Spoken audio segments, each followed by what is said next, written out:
right, hey there, AP European history students. In this recorded slideshow lecture, I am going to talk about the art of the 18th century. In particular, the art movement known as Rococo, which dominated most of the 18th century, and then how there was the Neoclassical art movement, which was a complete rebellion against Rococo. Now, one of the important reasons why we study art in AP European history is because art always reflects culture. We can get a good sense of the times and what the times were like based upon how those times were reflected in the artwork. Same could be said today. No doubt in the future, those historians that want to understand how we live today and what our culture is like will no doubt study our music, our movies, the television shows that we watch. These things are good indicators of our values. Now, in this particular lecture, as we talk about art, where our focus is going to be mostly on France. By the time that we get to the 18th century, Paris has pretty much established itself as the center of the art world, and what's coming out of France tends to influence the art movements elsewhere, in places like Prussia, the Italian states, England. Okay, so first thing we need to do is understand what Rococo is. And in order to do that, I want to take it all the way back to the 1500s and the 1600s, in which we talked about the Baroque art movement. You may remember this particular image that you're seeing here on your screen right now, painted by Caravaggio. This is David with head of Goliath. And you also might remember that this is actually a self-portrait of Caravaggio. Caravaggio painted himself as the slain Goliath, with a very sympathetic and sad-looking David looking upon Goliath. And this is a great example of the Baroque art movement, which, to review, the best way to understand Baroque art is to connect it with the Catholic Reformation or the Counter-Reformation. Whereas there were so many Protestant movements that were iconoclastic, they wanted to destroy art, the Catholics thought, okay, well now here's our chance, we're really good at art. So let's make art for the masses. So that's what the Baroque art movement was. It's for the masses, it's for the average person. So it's very, very dramatic. I mean, scenes like this, David with head of Goliath, you kind of have to look at it. It's pretty gross and disgusting, and it captures your attention. It's very dramatic. In order to enhance that drama, we have chiaroscuro, light, dark. So you have David here, who seems to be basked in the spotlight with his right arm tucked back into the darkness. And that spotlight sensation creates drama. And then, of course, there's a religious theme. This is a scene from the Old Testament of the Bible. So if you were a poor, illiterate commoner and you couldn't read the Bible, like the Protestants wanted you to do, you could look at this great religious artwork that was very, very dramatic, brought to you by the Roman Catholic Church. Okay, so that's what the Baroque art movement was. And Baroque art was the dominant art movement beginning in the 1500s with the Reformation and the Counter-Reformation, and then dominated pretty well into the 1600s until you get to the late 1600s as well, through the eras of religious wars. And then things started to change in France, particularly the Palace of Versailles, under the reign of the Sun King Louis XIV. When Louis XIV wanted something different, all that Baroque artwork with its heavy, dramatic imagery, scenes from the Bible, it's very dark, it's very heavy. King Louis XIV wanted something new. Hey, by the way, if you're looking at your screen right now, this particular image, obviously there was no photograph taken of Louis XIV. That particular image was taken in the Hall of Mirrors in the Palace of Versailles, but that's actually an actor who played Louis XIV in a miniseries called Versailles. I've not seen this miniseries, but I thought it was a pretty cool image and it worked for the slideshow. All right, so Louis XIV, in the late 17th century, he requested artwork with more youthful designs. He wants a new generation of artists to come along to create essentially a new vibe for Versailles. And this will be Rococo art. So art movements, you can pretty much understand art movements as a rejection of what came before. It seems like this is what artists of all brands do. Musicians, painters, sculptors.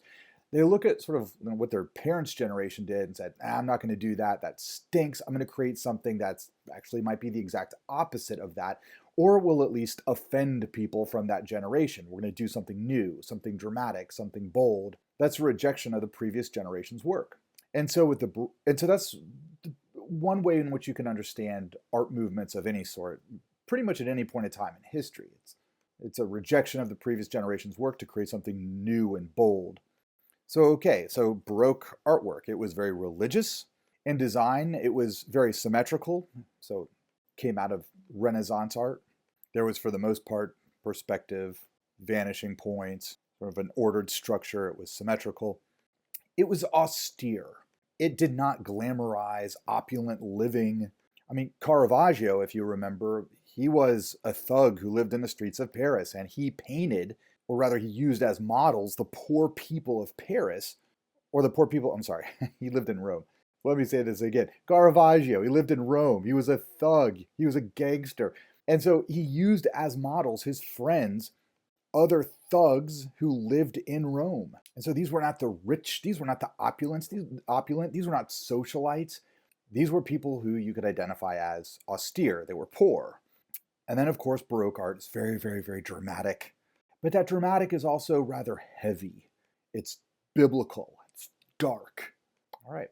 And so the Rococo movement that emerges out of Versailles in the late 17th century is going to be a rejection of all of these things. So what does Rococo art shift toward? All right, so we're shifting away from religious. So what's going to replace the religious themes of these paintings? Well, secular themes mostly. So ordinary, everyday, worldly things. You will see some classical imagery in there. So we're going to go back to ancient Greek and ancient Roman culture. You'll see that sneak in from time to time, and I'll explain that when that happens and why the artists do that. But we're shifting away from the religious. We're shifting away from scenes from the Bible. We're going secular, and we're also going natural. You'll see there's a focus on the natural world. A lot of trees and landscapes and mountains and such. All right. Also, we're shifting away from the symmetrical, and we're going towards asymmetry. This I won't talk a lot about because it has mostly to do with the Rococo artwork in architecture and in furniture, and I just don't focus on that in this slideshow. But when you move away from something that's symmetrical to something that's asymmetrical, you're moving away from like sort of an orderly image. Everything's very structured and geometrically perfect, to when you have something asymmetrical, then it's got sort of a flow to it. Think of like waves on a sea. All right, but I'm not going to show you that much artwork that relates to asymmetry. All right, and then austere. The Rococo artwork is going to move away from the rigidity of austere images to things that are more graceful. And also, instead of the heavy drama of Baroque, you're going to have things that are more playful. All right, so these are very, very general things. It's better just sort of to look at the artwork. That'll help me explain it a little bit more. All right, so this is the 18th century that rolls around, and Rococo kind of comes along with the 18th century. And the 18th century is the era of the Enlightenment. There's a sense of progress. There's a sense that things are getting better. And there's sort of a general feeling of happiness. And certainly Rococo art is designed to capture that happiness, playfulness, joy, childish behavior. All of these things would be a great rejection of the Baroque art movement. Okay, so I'm going to talk about several Rococo artists here.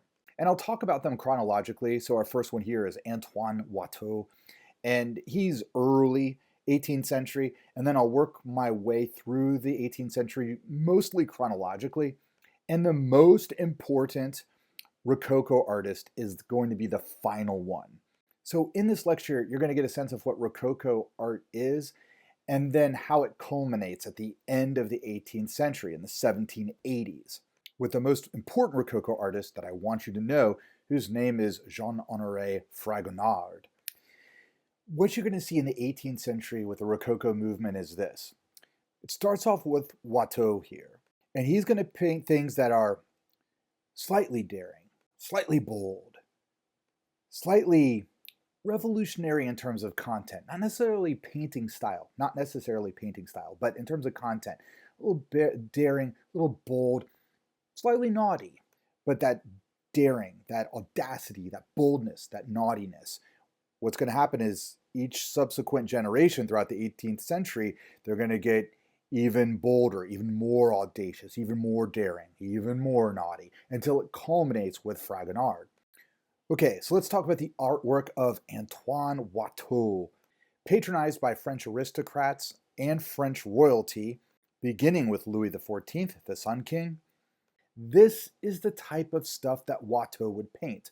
And I'm only going to show you one painting by Watteau that I feel like kind of captures his imagery here, or captures his style and the content of what he paints, and that's this. Okay, this is The Feast of Love, painted in 1719. Okay, so what you are seeing here is something that the French called a fête galante, which is a courtship festival. Watteau painted many paintings that looked like this. So here's what you're saying.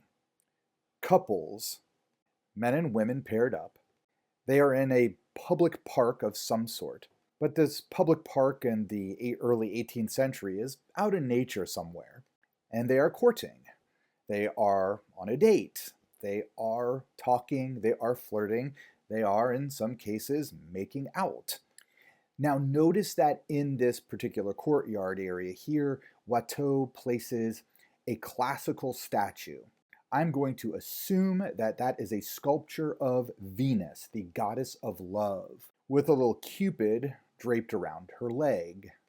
So this is the dawn of Rococo art. It is a great example of this. What do you see when you're looking at this? Well, mostly young people, mostly happy in this really sort of adolescent way. There's an innocence to it. There's a happiness to it.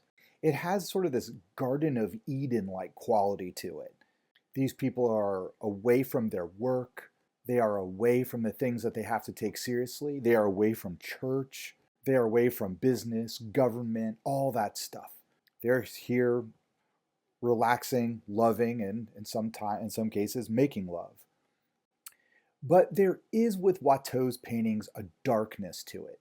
There's always a sense that this sensual happiness is fleeting.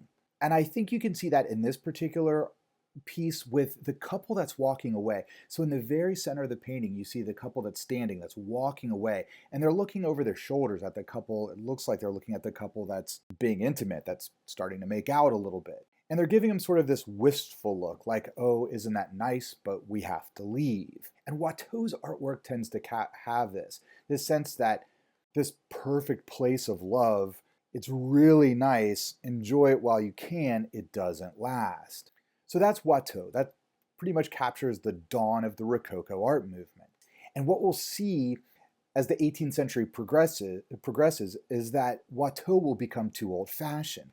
The idea that all this sensual loving is fleeting, the darkness of Watteau's paintings, the future painters will just get rid of all that, and they'll just celebrate the hedonism of love and making love and all of that.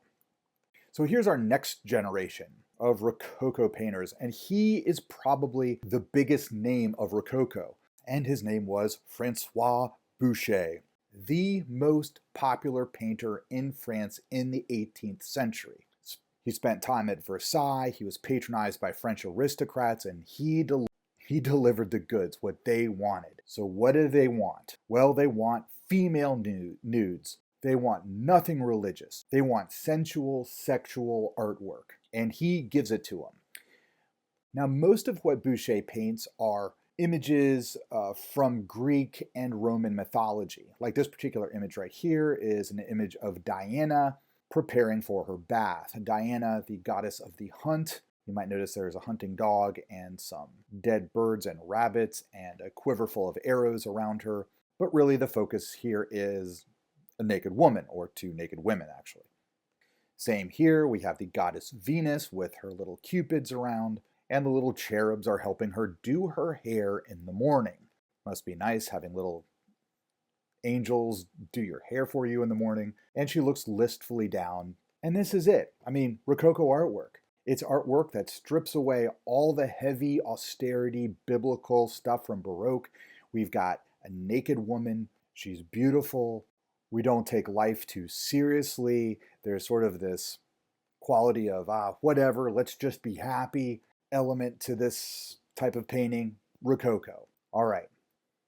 Louis XV, King of France. He was the grandson of Louis XIV, and he patronized Francois Boucher to paint more images of naked women from classical mythology, and we are learning a lot about the values of the French royal family and the French aristocracy at Versailles in the middle of the 18th century. Their values are, well, pretty superficial. Naked bodies, lovemaking, not really taking too much seriously. Again, there's sort of this escape from real life and a return to innocence. Another patron of Boucher was this woman, Madame Pompadour. Madame Pompadour was another mistress of King Louis XV. However, she lasted a lot longer than Marie Louise O'Murphy because she was an adult woman and far more manipulative, and she used Boucher sort of as a propagandist. Madame Pompadour was a seductress, to say the least. She met the king in the Hall of Mirrors at a party. She seduced him, he brought her back to his bedroom, and that was pretty much it. And she kept seducing him for the next 20 years. And part of that seduction was having Boucher paint her like he does here. She wants to show off her beauty. No matter how old she gets in real life, she's always young and beautiful and graceful, as she is in this painting, which she will have hung in Versailles. And she's also intelligent, too. She's seen here in a beautiful dress reclining, but she's also reading. So this is an interesting image. And I think there is something very 21st century about Madame Pompadour's attitude, because we today are very much driven by images. Today, we don't need Boucher or any painter to paint us because people have phones and they take selfies and they post selfies of themselves trying to promote a particular image of themselves. That's all Madame Pompadour was doing. Create this image of herself so that the king would choose her over any other woman, or at least, because that might not have been true, at least keep her around, which he did for 20 years.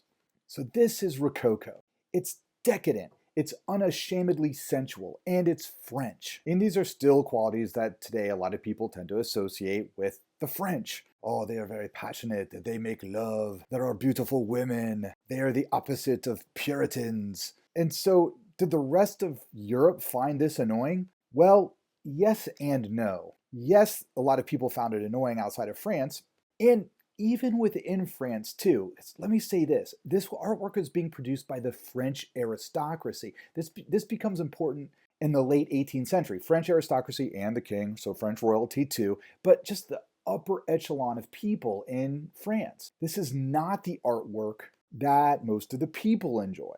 Or at least, you obviously don't have commoners patronizing these artists. And this artwork, this Rococo artwork you see here, is what's being patronized and appreciated by the aristocracy, not the majority of people in France. Okay, so that's in France. Outside of France, yes, they see these things as annoying. All these values of decadence, of sex without intimacy, these are things that are not valued by people or by many cultures as a whole outside of France. So yes, they find Rococo annoying, but as annoying as they find it, it's still influential, and many painters outside of France begin copying it.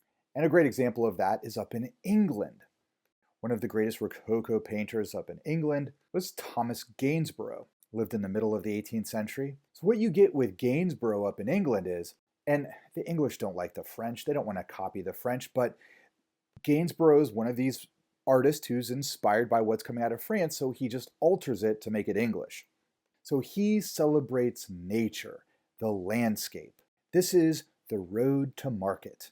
A family leaving their estate, going to town, going to market. There is, in the middle of this painting, a beautiful young woman, but she is fully clothed, she is with her family, so we, the viewers, are less apt to sexually objectify her, like Boucher was painting women down in France at the time.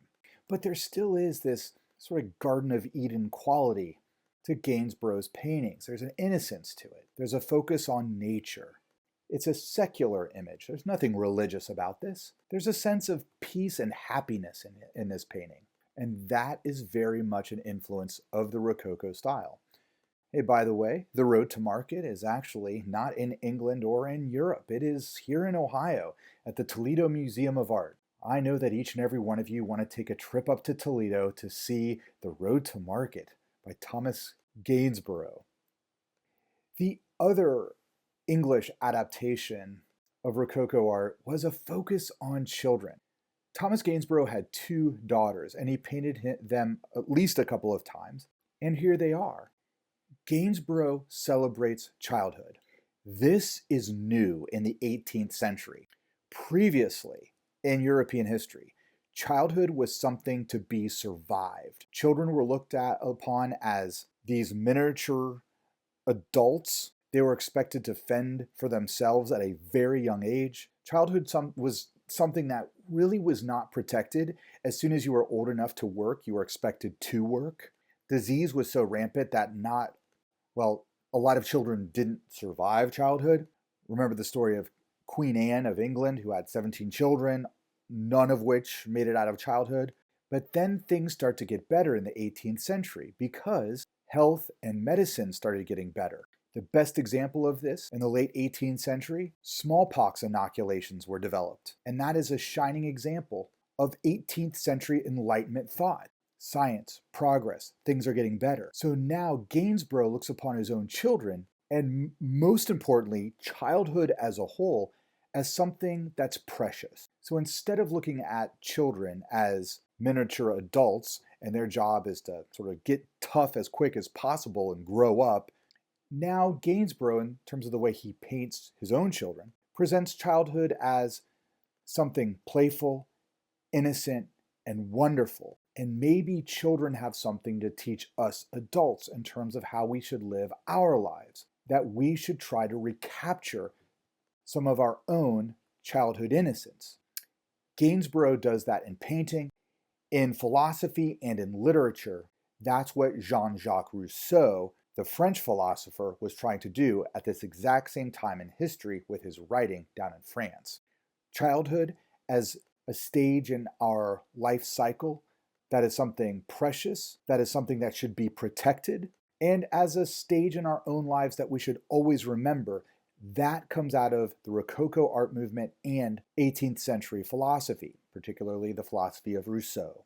Okay, the next Rococo artist, we're headed back down into France, of course, is this man, Jean-Baptiste Greuze. I'm only going to show you two paintings that Greuze painted. The first is this one, Girl with a Dead Canary. Yep, a girl with her dead pet bird. Well, what do we see here? She looks to be probably a teenage girl, and she had a pet bird, and the pet bird has died, and she is crying. Clearly what's being communicated in this painting are the sentimental emotions that we all have, but are traditionally considered to be effeminate. If any of you have had a pet that you loved, and that pet died, then you can probably sympathize with the girl in this particular painting. It's painful to lose a loved one, even if that loved one is a pet. The subject here is a young female, but there were adult men that saw this painting and cried because they understood the sentiment that was being communicated by it. So Greuze, not really a naughty painter like Boucher was, but what he does try to capture is sentimentality. Again, that natural, innocent sentimentality. That's Greuze. I always like to throw this one in here. Greuze also saw Benjamin Franklin, and Benjamin Franklin came from the American colonies to meet French aristocrats and the French royal family to try to get money and military support for the American Continental Army, who was fighting the French old enemy of England. And of course, Ben Franklin was successful in that endeavor. He got French royal support for the American colonists, and because of that French support, we won the American Revolution. Thanks, Benjamin Franklin. And for Greuze and for a lot of other people in France who had the opportunity of meeting Benjamin Franklin, first of all, he was a celebrity when he showed up in Versailles and in Paris. And as the French, and especially French Rococo artists like Greuze, were celebrating nature, they looked upon the Americans as these noble savages, sort of coming out of the woods of North America. And that we Americans, at least in the 18th century, embodied this more natural, primitive state, which is probably why Greuze painted Benjamin Franklin with a fur coat on. By the way, Benjamin Franklin knew this, and he knew that the French had this opinion of us, so he played it up. He would even wear a fur hat. Benjamin Franklin also fully embraced the French Rococo culture. He would have been 71 years old when this portrait was painted of him, and by reputation, it still did not stop him from flirting with women throughout his stay in France. And in the 1770s, of all the women in France, this would have been the most famous woman. We will learn much more about Queen Marie Antoinette when we study the French Revolution. She was the youngest daughter of the Austrian Empress Maria Theresa, and Marie Antoinette was a product of the diplomatic revolution of 1756. In order to consecrate the alliance between Austria and France, this Habsburg princess, Marie Antoinette, married the future king of France, Louis XVI, when he was still but a prince. Now, Marie Antoinette will be remembered for her opulent living. She wore a different dress every single day of her life while she was Queen of France, but she was also inspired by the cult of nature and the Rococo art movement. As we see here, this painting, which was done by a woman, by the way, so there were female painters at the time, at least in late 18th century France. Here is Queen Marie Antoinette holding a rose and a rather informal hat. And on the grounds of Versailles, Marie Antoinette has built the Hameau de la Reine, the Queen's Hamlet. And here it is. This is where Marie Antoinette would go when she wanted to feel closer to nature, when she wanted to feel like she was more of a commoner. Here at the Queen's Hamlet, there was a working mill and a dairy farm, so that literally Marie Antoinette could go and milk cows. It is still there. This in Versailles today. This is a modern picture of it. To give you a sense of how big the grounds at the Palace of Versailles are, I have never had the opportunity to visit the Hameau de la Reine because whenever I've visited Versailles, I've always been a tourist on a tight schedule. I've only visited Versailles with students on student trips, and it's a half an hour walk from the Palace of Versailles, from the actual palace where the Hall of Mirrors and all that is, to the Queen's Hamlet.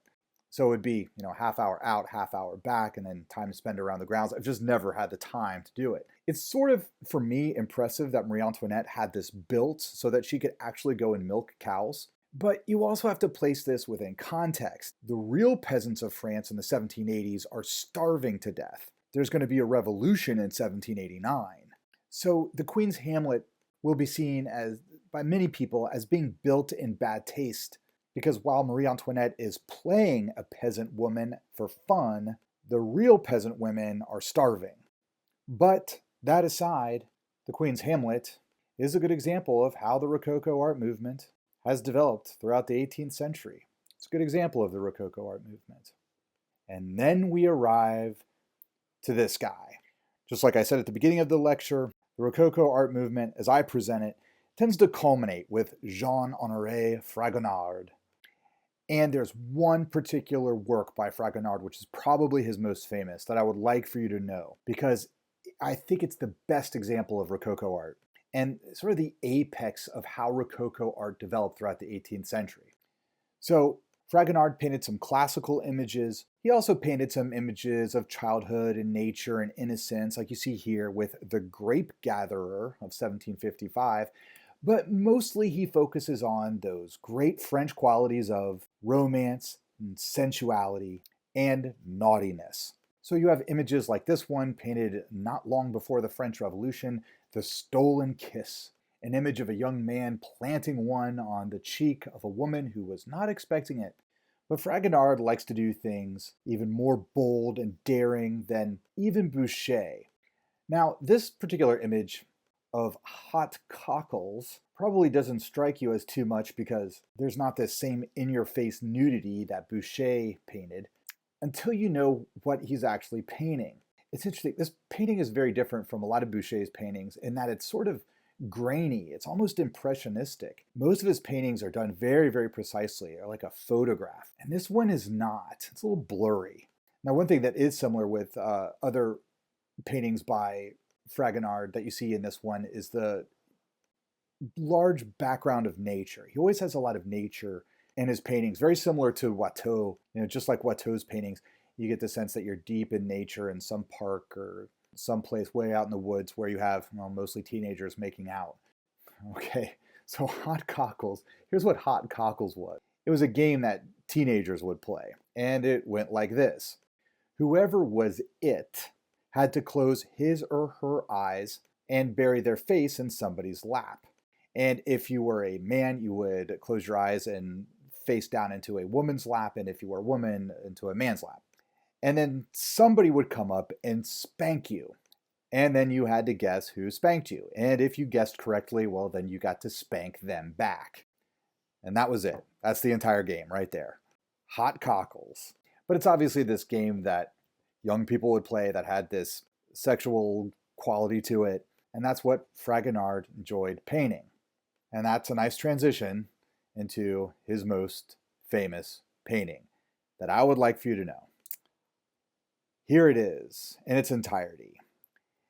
The full original title of it was The Happy Accidents of the Swing. Today it's usually just simply referred to as The Swing.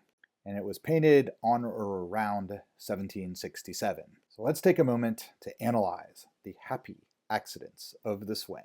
First of all, let's check out the nature. The whole top half of the painting are these gnarly branches and trees and green and leaves and some sunlight creeping in. It's really beautiful nature. And then the bottom half of the painting is where all the human activity is. And we have all the great elements of a Rococo painting. And let's focus on that now.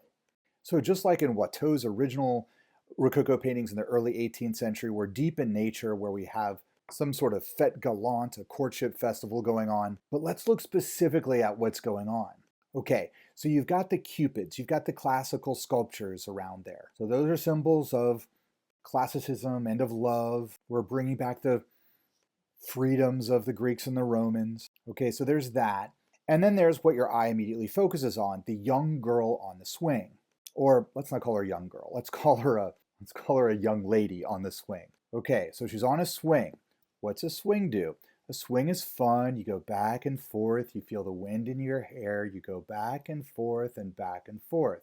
The woman going back and forth is sexual imagery for what I hope is obvious reasons. Now, but she's still just a young lady on a swing. Notice that she's being pushed on the swing, but not really pushed, rather pulled by tethers on the swing by a man, an adult man. He's in the background there. You can see him. This man is a friend of the family.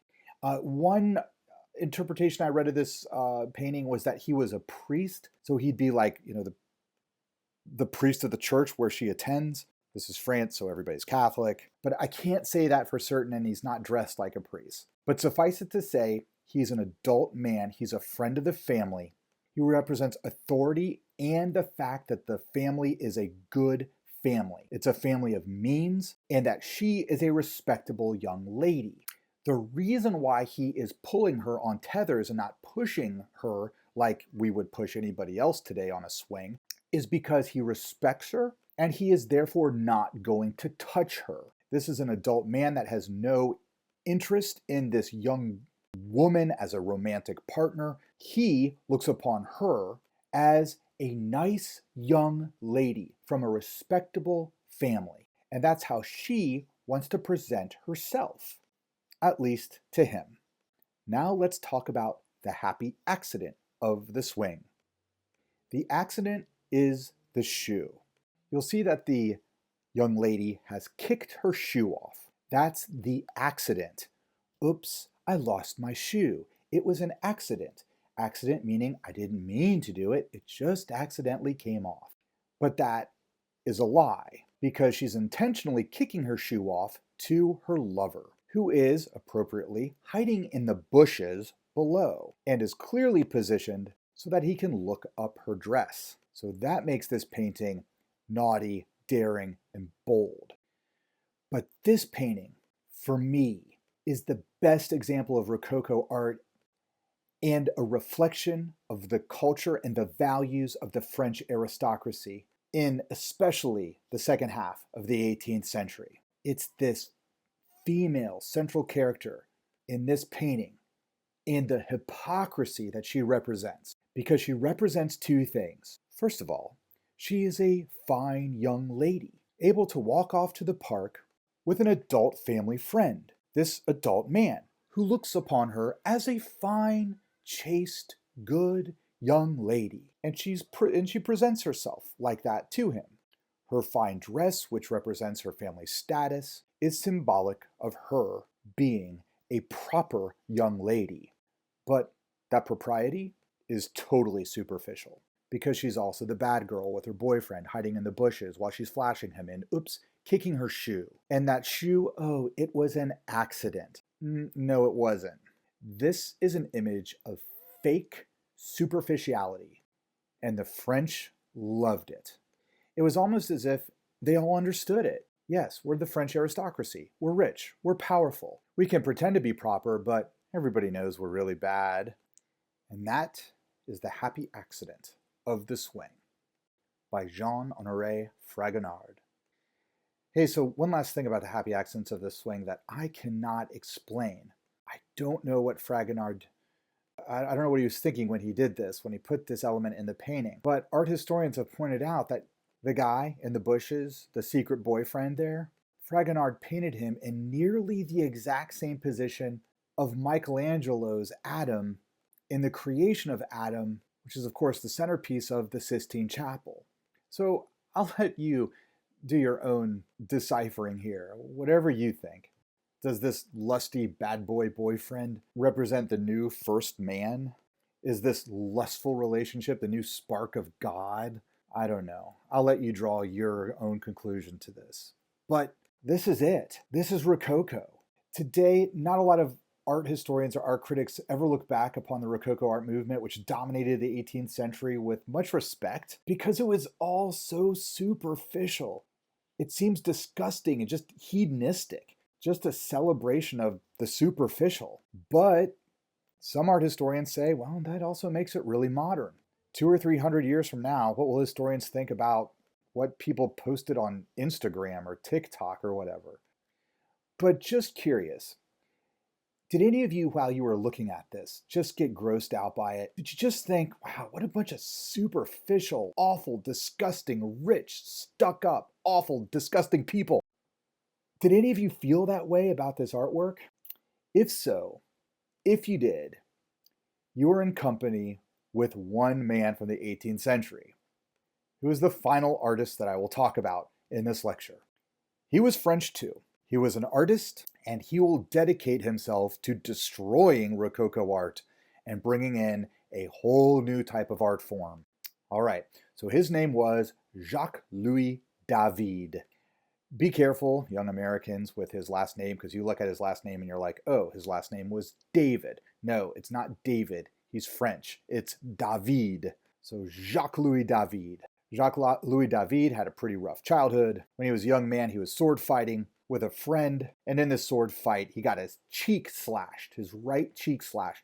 So as you look at this particular self-portrait, you might notice that there's a little twist to the side of his face, the right side of his face. It's because he had a gash on the side of his face, and there was a benign tumor that grew there. David would never be able to speak properly throughout his adult life. When he was younger than that, when he was a boy, he saw his dad get shot in a duel, which is a pretty awful thing to witness. So, sword fighting, slashed cheek, watching dad get shot. David is not going to grow up a softie. He was encouraged to paint by his family, and he got so good that he was hired by, I kid you not, Francois Boucher. So David, apprenticing for Boucher, learned to paint like Boucher, and really paint for Boucher, but he will grow up to be sort of the anti-Boucher, the anti-Rococo. And all that had to do with not just his early childhood experiences, but a trip that he took. So David wants to be a great artist, so he decides to visit the home of the Renaissance, where all those great Renaissance masters are, Italy. And he goes to the capital of Italy, Rome, where he sees this, the ruins of the capital of the Roman Empire. And David gazed wistfully upon these ruins, reflecting upon what they meant. And here's what he saw. Once upon a time, There was constructed here a great city built by real men, men who dedicated themselves to fighting for justice and a republic. In ancient Rome, the Latin word for man was vir, V-I-R, vir, which is also the foundations for our word or words of virility, which is manliness, and virtue, which is being a good person. These were real men that lived here in ancient Rome. They were willing to fight. They fought the Etruscans and their decadent living. They fought the Carthaginians. They didn't let Hannibal take Rome. They fought the Gauls and the Goths, and they created an empire that expanded across the entire Mediterranean world. And it was an empire built upon virtue and virility, and it was a republic where people were free. But then what happened? Well, decadence happened. They grew powerful. They grew rich. They became corrupt. They became an empire with Caesars and a corrupt Senate. They became effeminate. They grew far more interested in wine and lovemaking than in fighting or protecting a republic.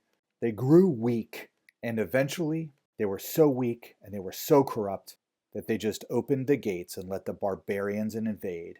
And now, this is all that's left of the once great Roman Republic. That is what Jacques-Louis David saw when he took his trip to Rome. So when David returns home to Paris, he's a new man, transformed with a new vision, a vision that he's going to bring to canvas. He's going to paint how the world should be, a world that is not Rococo, a world filled with real men, virtuous men, virile men who are tough and who are willing to fight. And what do they want to fight for? Not a monarchy, a republic. So here we go. At the end of the 18th century, Jacques-Louis David delivers the death blow to Rococo art. In 1784, he paints the Oath of the Horatii. In the Oath of the Horatii, we see a father clasping 3 swords. He's draped with a blood-red cloak, which is the center of the painting. Also in the center of the painting, we see his left hand gripping the cold blade of the swords. We can almost feel those swords cutting the skin of the dad. In front of the dad, we have the 3 brothers, the sons, swearing with a Roman salute that they are going to fight to defend the republic or die fighting. There is no soft sentimentality in the Oath of the Horatii. Remember Greuze's girl weeping over the dead canary, Fragonard's happy accidents of the swing, anything that Boucher painted, where everything's just happiness, having fun, making love, all that gone. These are real men, willing to fight, willing to die for justice, for freedom. This is Jacques-Louis David. Now, is there soft sentimentality in this painting? Yes, there is. Take a look in the bottom right-hand side of the painting. By the way, let me get the title off of it. Here we go. Yes, there is soft sentimentality. So we see the 3 women who are, of course, the 3 wives of the 3 men who are getting ready to go off and fight and die. They are crying. They are consoling each other. One of them is consoling a boy, the son of one of the men getting ready to go and fight and die. That boy might get orphaned, and mom is consoling him. This is the last time you might see dad.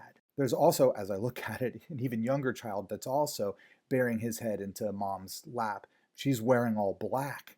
But those aren't the values that David is teaching us to care about in this image. In fact, he's teaching us to ignore those feelings. The real feeling is be a man, fight.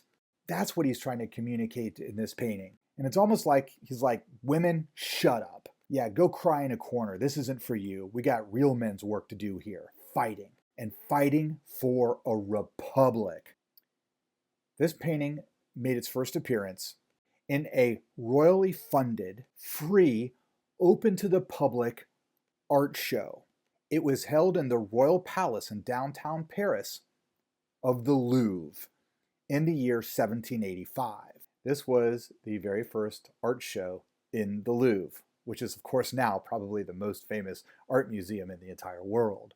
And it was open to the public too, right? So anybody from Paris could come and see it.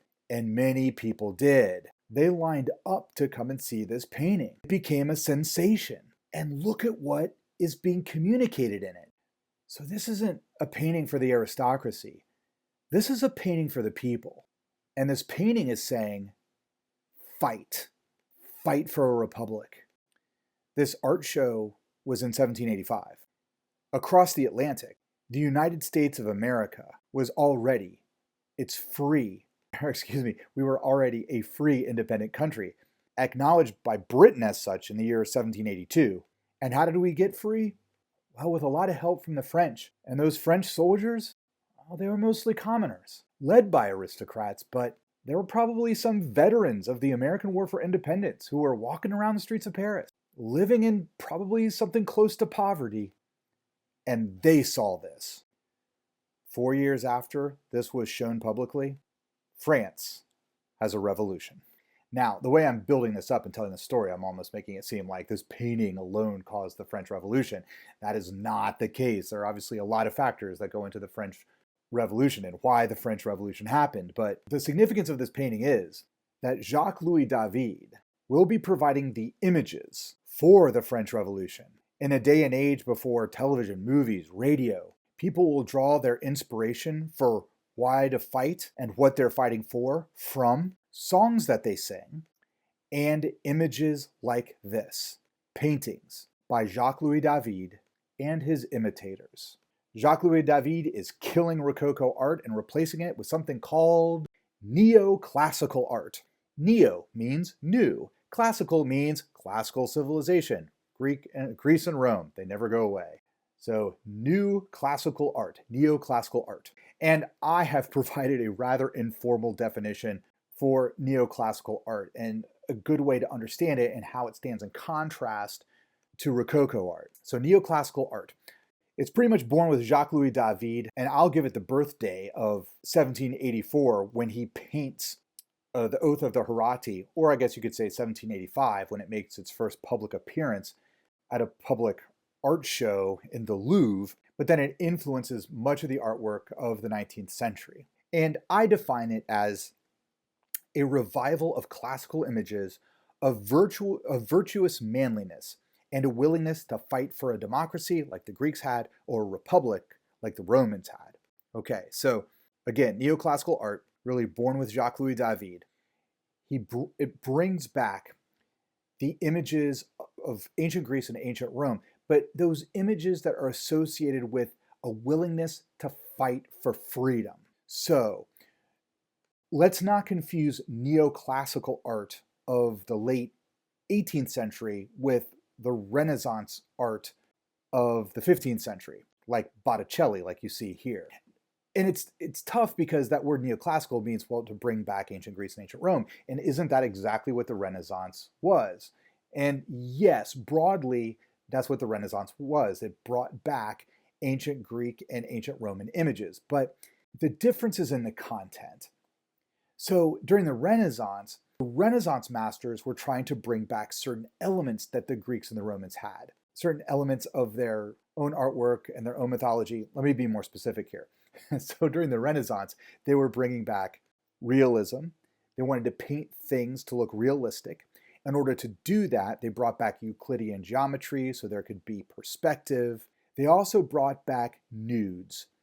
But then the content of the art, like what Botticelli painted or later on what Raphael painted, the content focused on mythology and philosophy. So it's more intellectual, as well as, especially with Botticelli, sensual. But you think of like Botticelli's Birth of Venus, like you see here, or any of his other works. Think of Raphael's School of Athens.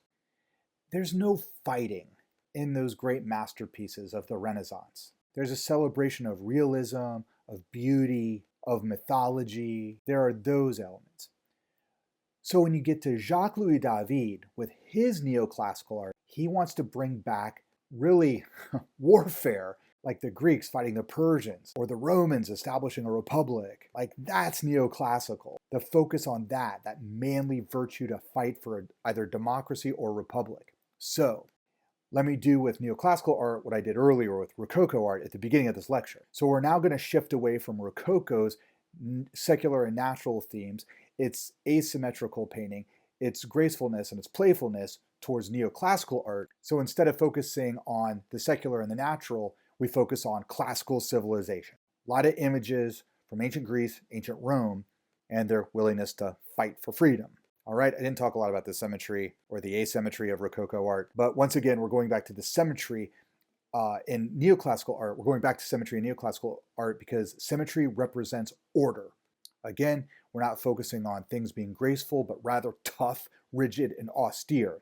Definitely not a lot of playfulness in neoclassical art. So we're going away from being playful to being virtuous, being manly, being willing to fight for justice. That's neoclassical art. Let me give you a couple examples of neoclassical architecture. So after the French have a revolution and they create a republic, they begin building buildings that look like they were imported from ancient Greece and ancient Rome.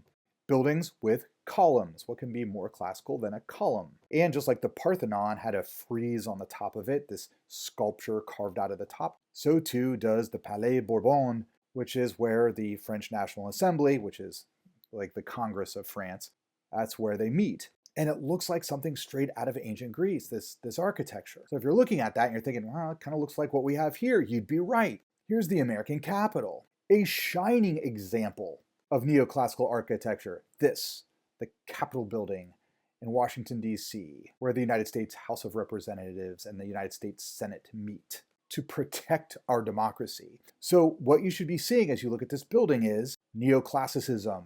We should be willing to fight for our freedom. So David reflects the spirit of revolution of the late 18th century, the culmination of the Enlightenment, a willingness to overthrow the entire system, the system of monarchy, of a feudal hierarchy, of certain people being born better than others, a willingness to fight for the freedom of all people. That's what Jacques-Louis David represents in his paintings. Okay, now, before I speak too gloriously about Jacques-Louis David, understand there's very much a dark side to Jacques-Louis David. And in this, I'm going to foreshadow what happens during the French Revolution. So, with Jacques-Louis David's artwork, there's anger. There's anger. You look at the hypocrisy of the scenes from things like Fragonard's Happy Accidents of the Swing, the sensual, effeminate, superficial values of anything Boucher painted. And for David and a lot of people, you're like, oh, you're just disgusting. And you may be filled with a desire to destroy that element of civilization. For David, and for a lot of people, these aristocratic French people, who lived this way while the majority of France was starving, they deserve simply to die. And of course, that's the spirit of revolution.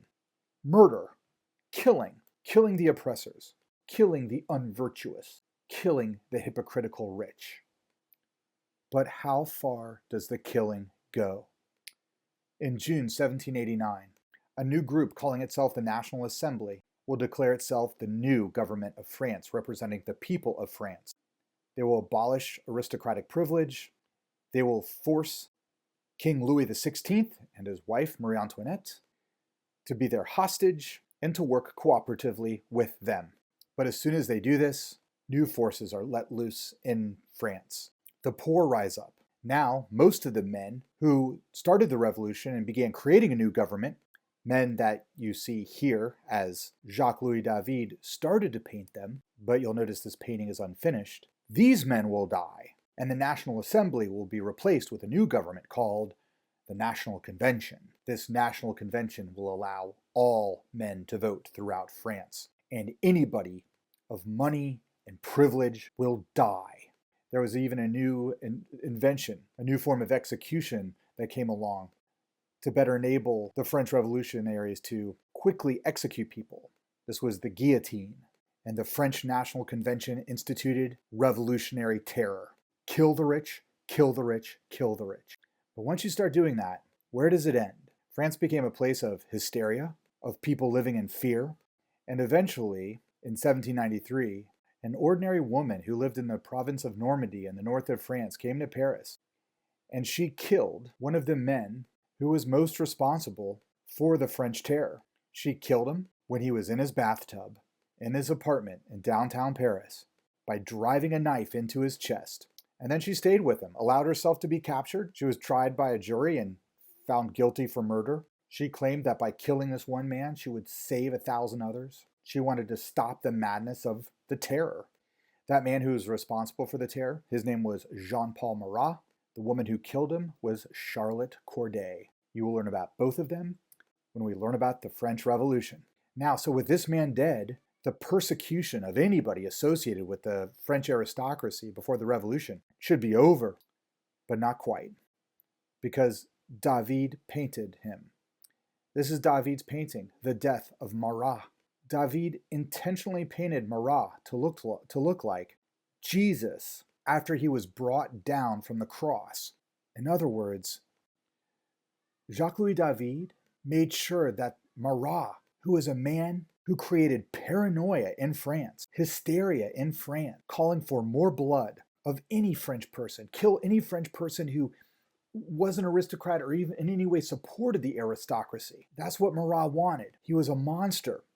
But Jacques-Louis David paints him as a martyr. So David helps to start the revolution, and then he becomes the revolution's chief propagandist. He even celebrates those who murder indiscriminately in order to scare everybody to supporting their political cause. Jacques-Louis David celebrated Marat. He also celebrated Napoleon, the man who brought the French Revolution to the rest of Europe by trying to conquer all of Europe. And David was there to paint him as the glorious hero, conquering Europe to abolish aristocracy and to free the people. And it all began with the Oath of the Herati. And this concludes my lecture on the artwork of the 18th century and how things shifted from Rococo artwork to Neoclassical artwork. That's it, guys. I hope you enjoyed it. Hope you learned something. Boy, I love teaching this stuff. I hope you enjoy it half as much as I enjoy teaching it. All right, guys, that's it for me. Have a wonderful day. I'll see you next time.